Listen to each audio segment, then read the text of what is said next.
작은 교회를 잘 섬기는 믿음의 좋은 집사님이 계십니다. 작은 교회 재정의 절반을 감당할 만큼 헌신적이고 충성스러운 분입니다. 그렇다고 교회에서 자기 목소리를 내거나 자기를 드러내는 분도 아닙니다. 이분은 꼭 하나님이 도와주실 것이라고 모두들 그렇게 믿었습니다. 이분이 잘 되어야 교회 잘 될 것이라고 생각했습니다. 그런데 최근 조금씩 사업이 어려워지더니 부도를 낼 수밖에 없는 상황이 되었습니다. 목사님이 실망할까 봐 행여 작은 교회 믿음의 어린 교인들이 낙심할까 봐 이런 상황을 교회에 알릴 수도 없었답니다. 저에게 전화를 왔습니다. 어찌하면 좋겠냐고 저에게 물었습니다. 울먹이며 그가 한마디 한 말이 비수처럼 제 가슴에 지금도 남아 있습니다. 사업이 잘 되어 교회를 잘 섬기는 게 제 꿈인데 이런 내게 왜 이런 어려움이 왔을까요? 태어난 척해 보지만 못내 섭섭한 마음을 이길 길이 없었나 봅니다. 왜 하나님은 제대로 살아보려는 사람을 도와주시지 않는 것일까요? 여러분, 미국의 보스턴에 살고 있는 진실하고 착한 해널드 사무엘 쿠시너라는 랍비가 있었습니다. 아들을 하나 얻어 그 아이 주는 기쁨에 하루하루를 행복하기만 했습니다. 그런데 이 아이 3살 때 조루증이라는 희귀병을 앓게 되었습니다. 이 아이 14살 2011년에 여러분 사는 동안 얼굴도 모든 장기도 여러분 80이 넘는 노인으로 되어 죽어갔습니다. 이 랍비는 지금까지 선하고 의로운 사람이 잘 될 것이라고 그렇게 믿고 가르쳐 왔습니다. 그런데 눈을 떠 세상을 살펴보니 이유 없이 상처받은 사람이 너무나도 많다는 사실을 알게 되었습니다. 고통 중에 있는 사람들이 교회에 와서 고난은 죄의 결과라고 말하는 사람들 때문에 교회에 가서 더 깊은 상처를 받습니다. 고난이 유익이라고 말도 사랑하는 아들이 늙어가는 모습을 보노라면 전혀 위로가 되지를 못했습니다. 하나님의 뜻이 있다고 얘기를 한들 이 랍비에게는 전혀 감동이 되지를 않았습니다. 그래서 그가 하나님 앞에 질문 하나를 던집니다. 선한 사람에게 왜 불행이 오는가? 이 질문이 쌓이고 쌓여 한 권의 책이 되었습니다. 해널드 사무엘 쿠시너의 선한 사람들에게 왜 불행이 오는가라는 책입니다. 흔히 사람들은 하나님의 뜻대로 잘 사는데 신앙인들은 시험도 고난도 없을 것이라고 이렇게 생각합니다. 그러나 선한 일을 하는 선한 사람들에게도 시험이 있고 핍박이 있고 고난이 있고 위기가 있더라는 겁니다. 누구 남편이 암 걸렸다네 그것이 내 얘기가 아닐 때는 그럴 수 있지라고 생각합니다. 누구 아들이 사고를 당했다네 안쓰럽지만 그게 세상 살다 보면 그럴 수도 있지라는 생각으로 지나갑니다. 그런데 그 일이 내게 일어나면 내가 뭘 잘못했길래 내가 어떻게 잘못 살았길래 내게 이런 일이 일어날까 하면서 가슴을 치고 눈물을 흘리고 하나님 앞에 원망의 마음을 갖습니다. 여러분 기억하십시오. 내 곁에 고난당한 그 사람도 우리와 똑같은 사람입니다. 오늘 본문의 주인공 느헤미야는 하나님께 이런 질문을 하지 않습니다. 선한 사람들에게 왜 위기가 오는가? 묻지도 않습니다. 이 질문은 성경적인 질문도 아니요. 이 물음 자체가 하나님 앞에 불신학인 태도이기 때문입니다. 느헤미야는 질문하지 않고 그냥 덤덤하게 대처해 나갑니다. 그냥 이겼습니다. 원수의 질문에 대답하지 않고 삶의 승리로 증명을 해냈습니다. 그냥 문제를 해결해낸 것입니다. 공격하는 원수들에게 승리로 대답을 했습니다. 문제에 파묻혀 있지도 않고 질문하느라 매몰되지도 않았습니다. 여러분, 기억합시다. 죽은 시체에 총을 쏴는 군인은 없습니다. 화살은 적장의 가슴을 향해 노립니다. 전쟁터의 총알은 항상 살아있는 자에게 향하는 겁니다. 마귀가 가장 싫어하는 것은 자기 영토를 빼앗기는 것입니다. 자기 백성을 뺏기는 것입니다. 그래서 어쩌면 선한 일을 하기 때문에 위기가 오는 것입니다. 하나님의 방법으로 살다 보니까 남들에 비해서 수입도 적고 불편함도 많고 하나님의 뜻대로 살려고 하니까 매일매일가 여러분 아슬아슬한 삶을 사는 것 같지만, 그러나 하나님 앞에 기도하면서 오늘도 말씀대로 살렵니다. 오늘도 하나님의 말씀의 인도를 받기를 원합니다. 이렇게 살아가는 사람이 그리스도인입니다. 내가 하나님 백성이 되어 산다고 하니 공격해 오는 것입니다. 내가 사탄의 용서를 빼앗고 영혼을 구원하기 위해 하나님 나라를 위해 여러분 일하다 보니까 시험거리가 오는 것입니다. 나 혼자 잘 먹고 잘 살자, 이렇게 사는 사람들에게는 마음에 고민도 없습니다. 이것저것 말씀에 비추어서 따져서 살 필요도 없습니다. 막 살면 됩니다. 갈등도 없습니다. 그러나 하나님의 말씀으로 살려는 사람들에게는 바로 여러분 오히려 이런 마음의 갈등이나 고난이 올 수 있다는 겁니다. 이것이 곧 믿음에 살아있음이요 신앙에 숨쉬는 것이요 예수 그리스도의 거룩한 능력의 DNA를 품고 사는 사람들인 줄 믿습니다. 여러분, 선한 사람이 선한 일을 하다가 왜 위기를 만나는가? 우리 이런 질문하지 마시고 오늘 담대하게 그냥 사십시오.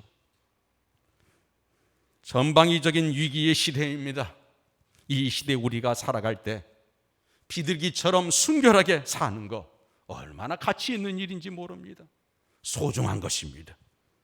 아무나 할 수 있는 일이 아닙니다. 우리가 여러분 뱀처럼 지혜롭게 말씀으로 살아간다는 것이 누구나 다 걸을 수 있는 길이 아닙니다. 하나님의 특별한 은혜가 있어야 합니다. 하나님의 인도하심이 있어야 합니다. 하나님의 감동이 있어야 합니다. 그래야 우리는 믿음의 삶을 오늘도 살아갈 수 있는 것입니다. 느헤미야가 예루살렘으로 돌아와 절망에 빠진 백성들에게 성벽 재건의 비전을 던졌습니다. 낙심하고 좌절하고 실패의 상처로 얼룩진 백성들의 상처를 치유하고 잠든 믿음을 일깨워 줬습니다. 뿐만 아니라 양의 문을 수축하고 예배의 문을 세우고 예배하고 기도하기 시작했습니다. 예루살렘 주민들이 모두 일어나 맡겨진 일터로 돌아가서 무너진 돌더비를 채우고 맡겨진 성벽을 하나씩 하나씩 세워갑니다. 세계 도처에 흩어져 있던 유대인들이 몰려들기 시작했습니다. 항상 나라가 바벨론이나 페르시아의 지배를 당했기 때문에 여기선 도저히 살 수가 없다, 피해가야겠다, 이민 가야겠다 흩어졌던 그들이 이 예루살렘 성벽의 재건을 소식을 듣고 모여들기 시작했습니다.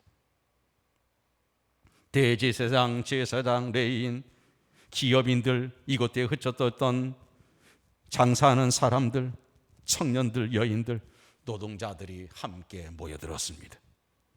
이런 자신들의 모습을 보고 그들 스스로 놀랐습니다. 우리도 할 수 있구나. 이제 뭔가 되나 보다. 자신감 들기 시작했습니다. 콧노래가 절로 나옵니다. 웃음이 만발했습니다. 예루살렘 성벽을 쌓는 일은 단순히 건축의 역사가 아니었습니다. 갈기갈기 찢겨진 백성의 마음을 회복하는 시간이었고, 내팽개쳐진 믿음이 일어서는 시간이었고, 무너질 대로 무너진 이스라엘의 민족의 공동체가 세워지는 순간이었습니다. 뭔가 되어가는 바로 그때 여러분, 시험이 온 겁니다. 뭔가가 정말 으쌰으쌰 할 수 있겠구나 했을 때 여러분, 사탄은 내버려 두지 않습니다. 공격에 들어오기 시작합니다. 이 대적은 그야말로 큰 대적이었습니다. 대적자들의 공격 앞에서 느헤미야는 어떻게 이겼는가? 그 내용이 4장, 5장, 6장에 기록되고 있는 내용입니다. 특별히 4장은 위기가 시작되고 있는 장면부터 다루고 있습니다. 사마리아 총독 산발랏은 지금까지 자신의 마음대로 여러분 이 이스라엘을 부려먹었습니다. 종으로 생각했습니다. 그런데 예루살렘에서 일어나는 모습을 보며 위기를 느꼈습니다. 유다에서 누렸던 자신의 지배력이 무너지고 있다는, 영향력이 감소되고 있다는 것을 불안하게 생각했습니다. 처음엔 심리적으로 업신여기죠. 비웃고 조롱합니다. 유다가 페르시아 왕을 배반하고 모반합니다. 모함을 했습니다. 뿐만 아니라 동조자들을 모아 연합으로 공격한다고 헛소문을 내기도 했습니다. 2장 10절에 보니까 이스라엘 자손을 흥하게 하는 사람이라고 느헤미야를 공격합니다. 여러분, 내가 일어서는 것, 내 믿음을 하나 지키는 것, 이 위기 시대에 내게 맡겨진 내 신앙을 붙들고 서는 것, 이거 보통 어려운 일이 아닙니다. 그러나 여러분 아십니까? 이 세상에서 위대한 일, 선한 역사 가운데 반대 없이, 시련 없이 일어난 일이 있었습니까? 항상 위대한 역사를 이루는 데는 다 방해 세력도 있었고 여러 가지 여러분 어려움들이, 난제가 가득했습니다. 첨보 비행기는 공기 저항이 있어야 비상이 가능하답니다. 쾌석정 배도 물에 저항이 있어야 추진력이 생긴답니다. 마귀는 오늘도 하나님의 선한 일들을 무너진 채로 내버려 두라고 합니다. 너희 가정 못 일어난다. 무너진 채로 그냥 포기하며 살아라. 너희 두 사람 바르게 서지 못한다. 세우려고 하면 상처받는다. 그냥 덮고 살아라. 무너진 채로 내버려둬라. 한국교회 무너졌는데 뭘 그렇게 고민하느냐? 내 믿음 지키면 되지. 할 만큼 했지 않느냐? 우리에게 늘 이런 주저앉히는 유혹을 사탄은 우리에게 줍니다. 여러분, 그래서 4장 1절에 보니까 문이 열리면 산발랏이 원수가 무너진 성을 수축하는 사람들에게 크게 분노를 했다. 그리고 비웃고 조롱했다는 것이 2절부터 5가지 여러분 조롱을 하지요. 무엇입니까? 힘도 없는 것들이 뭘 하려고 하느냐? 자기 자신도 서지 못할 것인데 뭘 남을 세우려고 하느냐? 이미 하나님이 떠났다는데 무슨 예배를 드린다고 그 예단 법석이냐? 죽을 똥 살 똥 설친다고 될 것성 싶으냐? 안 된다. 어디 간지 무너졌어야지 가능하지. 너희 하나는 헛수고이다. 이게 산발랏의 얘기입니다. 느헤미야는 이 5가지 질문에 아무런 대답도 하지 않습니다. 그냥 기도하고 그냥 일하는 겁니다. 공격해오는 저들을 향해서 하나님 앞에 기도하고 가냅니다. 여러분, 그런데 누가 대답합니까? 3절에 보니까 산발렛 사탄족의 도비아입니다. 4장 3절에 보세요. 그들이 건축하는 돌 성벽은 여우가 올라가도 곧 무너지리라. 사탄의 힘빼기 작전에 동조하는 자는 사탄의 졸개였습니다. 여러분, 믿음의 집에 사탄이 살지 못합니다. 사랑하는 화목의 집에는 사탄이 깃들지를 못합니다. 기쁨이 가득한 집, 감사의 찬양이 가득한 집에는 서로 격려하고 서로 칭찬하는 그 가정에는 사탄이 거할 수가 없습니다. 교회든 가정이든 조그만한 소그룹이든 비웃음이 있고 조롱이 있고 비난이 있고 부정적인 말이 난무한 그곳에는 항상 사탄이 설치입니다. 느헤미야는 산발렛의 조롱에도 도비아의 비난에도 대꾸를 하지 않습니다. 악한 자들에 대해서 대항하지 않습니다. 4절에 보니까 오직 하나님께 말씀을 드립니다. 4절에 보세요. 우리 하나님이여 들으시옵소서. 우리가 업신여김을 당하나이다. 원하건대 그들이 욕하는 것을 자기들의 머리로 돌리사 노략거리가 되어 이방에 사로잡히게 하시고. 느헤미야는 사탄의 조롱을, 그 조롱을 담대하게 대처합니다.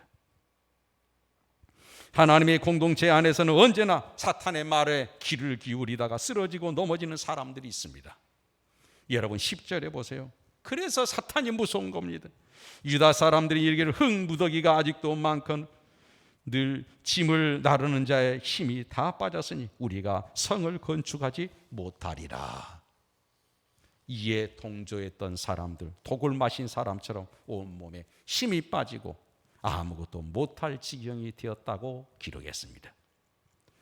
우리 곁에도 세상의 교회 안티들의 하나님을 비웃고 교회를 비난한 말에 신자가 좋아요, 좋아요 이렇게 동조하다가 잃어버린 믿음의 길을 떠난 사람들이 한두 사람입니까? 뭐가 그렇게 의롭다고, 뭐가 그렇게 믿음이 바르다고 여러분 비난하고 하나님 조롱하고 예수 조롱하고 교회 여러분 업신여기는데 좋아요 좋아요 눌러댑니까? 그 사람들이 결국 하나님을 잃어버린 사람들이 아니겠습니까? 자신이 산발랏이 되고 도비아에 됐다는 사실을 알지 못하고 사탄의 대변인이 되어서 살아가는 어리석은 사람들 얼마나 많은지 모릅니다. 여러분 다보스 포럼이 말하는 리더십 가운데 4차 혁명 시대 가운데 5번째 리더십이 치어리더의 리더십이라는 게 있습니다. 여러분 치어리더 아시죠? 운동 경기장에 보면 뛰는 사람들을 격려하는 더 신나게 춤을 추고 율동하는 사람, 주변의 선수들을 받아도 더 신명나게 여러분 만드는 사람, 그가 바로 치어리더입니다. 어느 공동체이든 어느 가정이든 어느 소그룹이든 치어리더의 리더십을 가진 사람들이 있어야 여러분 그 조직이 신명나는 겁니다. 여러분 우리 저기 하남에 가면 미사리라는 여러분 곳이 있죠. 그곳에는 미사리 옛날에 조정 경기장이 있었습니다. 여러분 올림픽 하면은 8사람, 9사람이 하는 카누 경기가 있어요. 4명씩 양쪽으로 해서 노를 열심히 저어갑니다. 그런데 정작 9번째 사람이 있습니다. 선수를 보고 뒤를 돌아 앉아 있습니다. 이 사람에게는 노가 없습니다. 아무것도 없어요. 그런데 무거우면 조금이라도 빨리 가야 될 텐데 왜 굳이 거기에 한 사람을 다 모든 카누 경기 선수들마다 앉혀놨을까? 노를 젓는 것도 아닌데 뒤돌아서 선수들을 보고 합니다. 그가 하는 일은 무엇입니까? 잘한다, 잘한다, 잘한다는 겁니다. 정말 잘하고 있구나. 힘 조금만 내자. 우리 이길 수 있다. 우리 선수들이 자랑스럽다. 정말 대단하다. 이 말을 해주는 사람입니다. 한 사람 떨쳐버리고 8사람이 노를 져서 가면 더 빨리 갈 수 있잖아요. 그런데 굳이 한 사람을 올려서 그 사람 입으로 소리를 듣기를 바랍니다. 이것이 바로 치어리더의 리더십이에요. 교회가 그렇습니다. 잘한다, 잘한다 해주는 사람, 잘하고 있어, 잘하고 있어 해주는 사람, 가정에도 마찬가지입니다. 내 아들 잘하고 있구나. 너는 정말 좋은 아이다. 내 딸아, 너 잘하고 있어. 힘내자. 용기 내자. 이 말을 해줄 수 있는 리더십. 이것이 바로 치어리더의 리더십이에요. 아내의 손을 붙잡고 여보, 당신 지금까지 참 잘해왔어. 지금까지도 정말 당신은 최선을 다했어. 남편 열심히 사셨어요. 감사해요. 내가 당신 만나서 매일 마음 졸이지 않고 행복하게 살고 있습니다. 이런 리더십. 저는 우리 모두가 가정과 교회에서 이런 리더십을 발휘할 수 있기를 바랍니다. 여러분, 사탄의 공격은 집요합니다. 아주 끈질깁니다. 한두 번 이겼다고 무장해제할 수 없습니다. 여러분, 출애굽기 보시면 아시잖아요. 여러분, 출애굽할 때 10가지 재앙을 내려서 정말 박살 내놨잖아요. 그런데도 끝까지 포기하지 않는 게 누구입니까? 사탄입니다. 오늘 12절에 보니까 10번에 걸쳐서 끊임없이 유혹을 하잖아요. 이리와 거기 있다, 너희들 죽는다, 포기해라. 포기하는 것이 살 길이다. 산발렛의 조롱과 공격에도 동조하지 않는 여러분, 이 느헤미야, 거기에 동조하는 사탄의 졸개들을 보십시오. 산발렛 사마리아는 북쪽에 있습니다. 도비아 암몬은 동쪽에 있습니다. 아라비아는 남쪽에 있습니다. 아스도는 서쪽입니다. 동서남북의 귀를 막아도 비웃음 소리가 들려옵니다. 도망갈 것도 없습니다. 바로 이때 한 곳이 열려 있습니다. 그것이 바로 하늘이었습니다. 앞으로도 갈 수 없고 뒤로 추격자가 따라오고 좌우로 원수들이 진을 치고 땅으로 꺼질 수도 없습니다.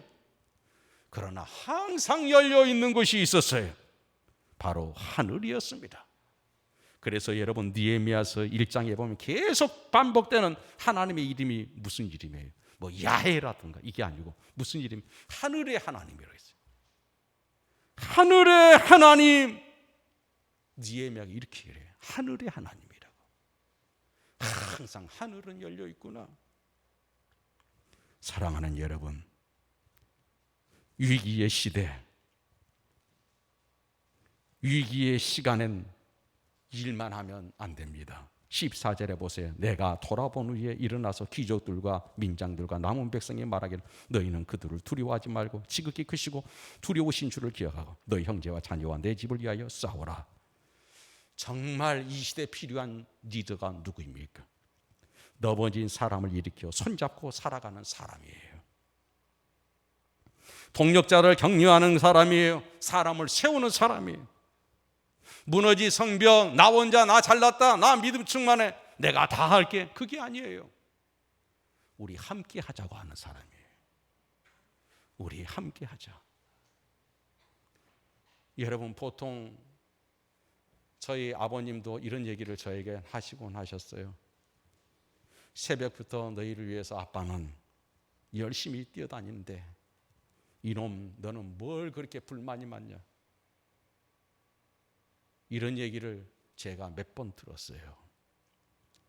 그러면 새벽부터 뛰는 거 잠깐 쉬고 아이의 손 붙들고 함께 가야 합니다.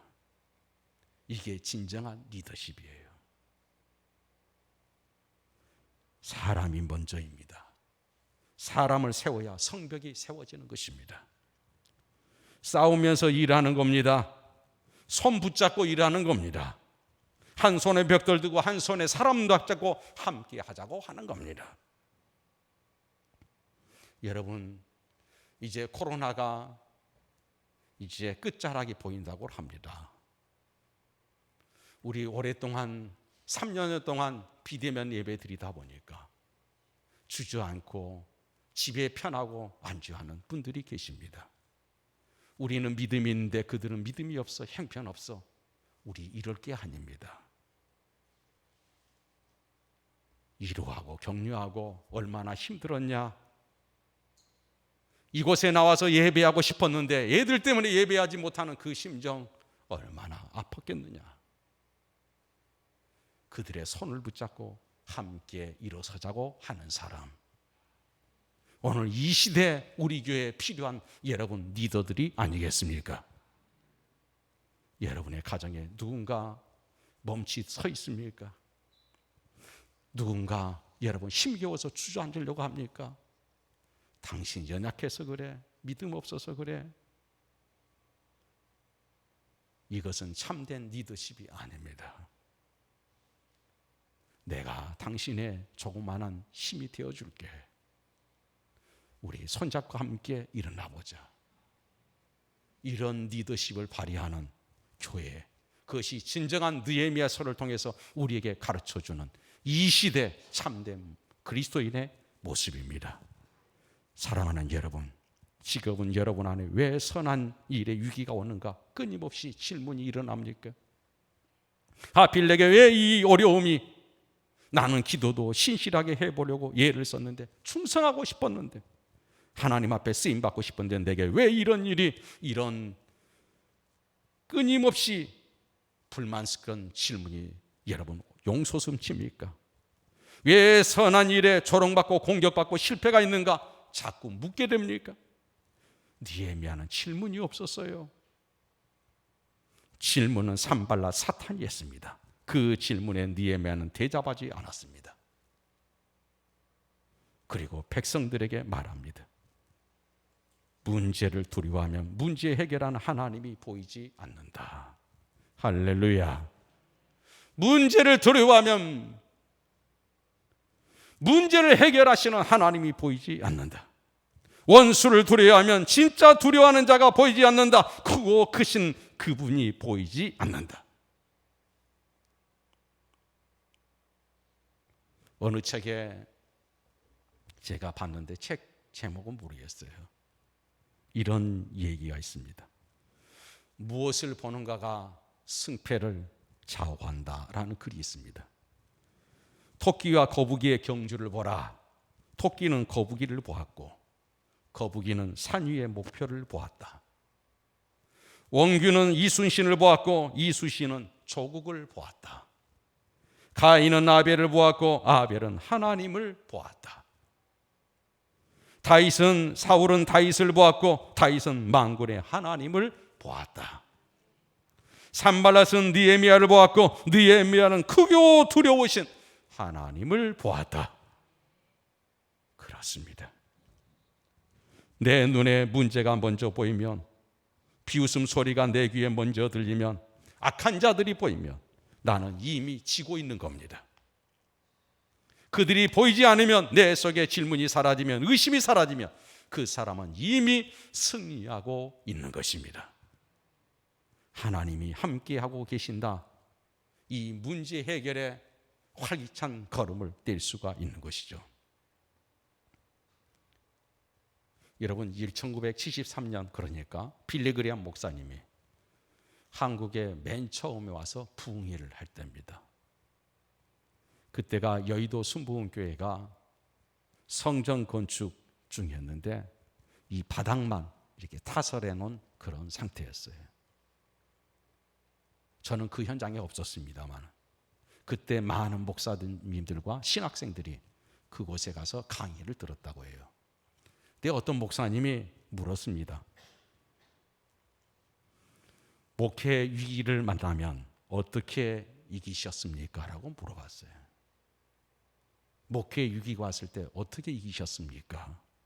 오늘 우리의 주님에 대한 내 또한 질문이기도 해요. 인생을 살다가 위기 늪에 빠지면 어떻게 이길 수 있는가? 그때 그분이 청소년 시절에 있었던 조그마한 경험 하나를 들려주셨어요. 청소년 시절 친구와 함께 깊은 산속에 들어갔더라 합니다. 길을 잃어버렸습니다. 내려가야겠다 싶어 골짜기를 내려갔는데도 길이 없었습니다. 더 험했습니다. 마침 산할아버지를 만났습니다. 이 깊은 산중에서 길을 잃어버리는 골짜기로 내려가면 큰일 난다는 얘기를 들었습니다. 올라가라는 겁니다. 언덕에 올라가서 보면 내려갈 길이 보인다. 마을이 보인다. 갈 방향이 보인다는 겁니다. 이 얘기를 듣고 또 죽기 사기로 올라왔답니다. 올라가서 보니까 갈 방향이 보이더라는 거예요. 인생의 길을 잃어버리신 분이 계십니까? 인생의 방향을 잃어버리고 위기에 처해 있는 분이 계십니까? 험한 골짜기에 빠져가 갈 길을 알지 못하는 분이 계십니까? 올라가시기 바랍니다. 믿음이 올라가면 승리의 길이 보이게 될 줄 믿습니다. 말씀으로 올라가 보세요. 당신이 가야 될 길, 당신의 인생의 목표가 보일 것입니다. 우리 모두 다 이 시대, 이제 진정한 그리스도인으로 살기가 어렵고 힘든 이 시대, 우리 모두 나 혼자 내 믿음 충만하고 내 참 자신을 격려하고 대단하다. 물론 여러분 대단합니다. 훌륭하십니다. 그러나 우리를 이제까지 이 현장까지 지금도 붙들고 계신 분은 하나님이시기에 우리는 전적인 은혜인 줄 믿습니다. 이건 엄청난 하나님의 은혜입니다. 왜 하나님이 내게 이런 은혜를 주셨을까? 너 훌륭한 사람이다, 너 믿음이 좋은 사람이다, 이거 뽐내기 위해서 하나님이 우리를 지금까지 은혜 주고 계신가요? 물론 그런 측면도 있지만 다는 아닐 겁니다. 지금도 나약하고 쓰러져 있는 사람들, 주저앉아 있는 이들을 손을 붙잡아주고 격려해주고 일으켜서 우리 함께 성벽을 쌓읍시다. 우리 예루살렘을 함께 회복합시다. 우리의 교회와 우리의 신앙을 함께 회복합시다. 이런 사람으로 여러분과 저를 쓰시기 위해서 하나님이 은혜로 붙들고 계신 것 아니겠습니까? 우리 모두 다 오늘 이 하나님의 소리를, 이 하나님의 음성을 들을 수 있는 귀한 우리 성도님들이 되기를 주의 이름으로 축복합니다. 기도하겠습니다. 하나님 아버지 감사합니다. 오늘도 저희를 사랑하여 주시고 인도해 주신 것 감사합니다. 영광 받아 주시옵소서. 예수님의 이름으로 간절히 기도 올려나이다. 아멘.